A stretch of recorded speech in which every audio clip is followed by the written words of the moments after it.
Good morning.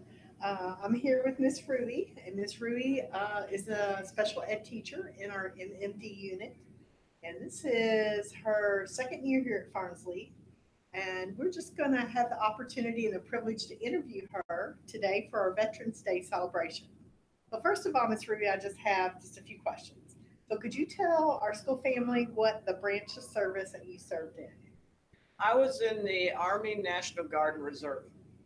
And when did you serve?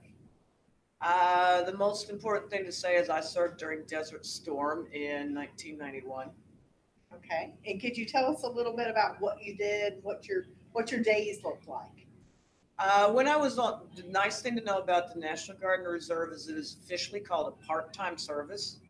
So most of the time you're going to go once a month for training, but then you can be called up to serve in active duty. And I was called up to serve during Desert Storm, and I traveled to Saudi Arabia, and I was a military police officer. So I was responsible for making sure that U.S. military moved safely on the roads and got where they needed to go. Okay.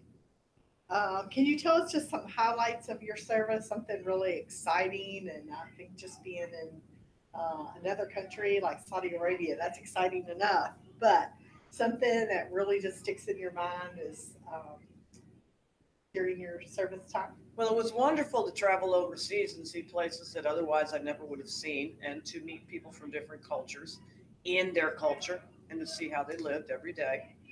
And I also enjoyed the opportunities that I had here at home to serve in an active duty uh, means. At one point, I was able to do some active duty service, and I was able to fly in a helicopter over the Appalachian Mountains. And I still have this vision. In fact, I'm getting goosebumps right now. It was so cool. But it was dawn, and we're flying over in a helicopter, and you could see all the fog down there. And it was just the most beautiful sight. And 20 something years later, it still sends chills up my spine. It was so amazing.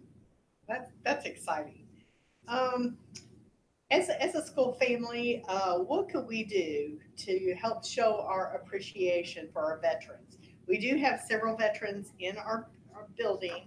The first one, and I'll show these pictures real quickly. The first one is Mr. Watkins, and then we also have Mr. Salter.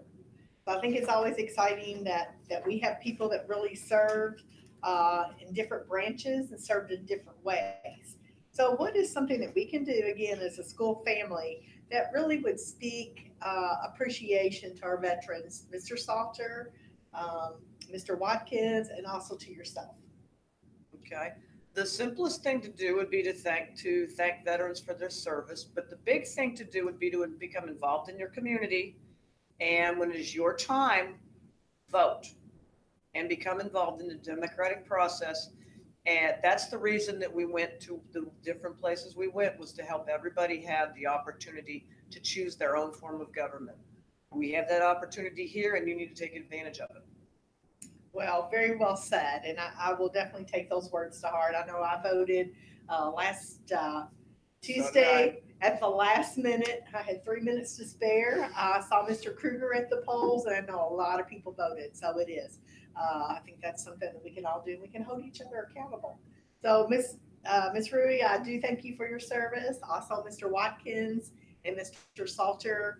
And I hope our students just get a little closer glimpse of the ways that we can serve in our country and be involved.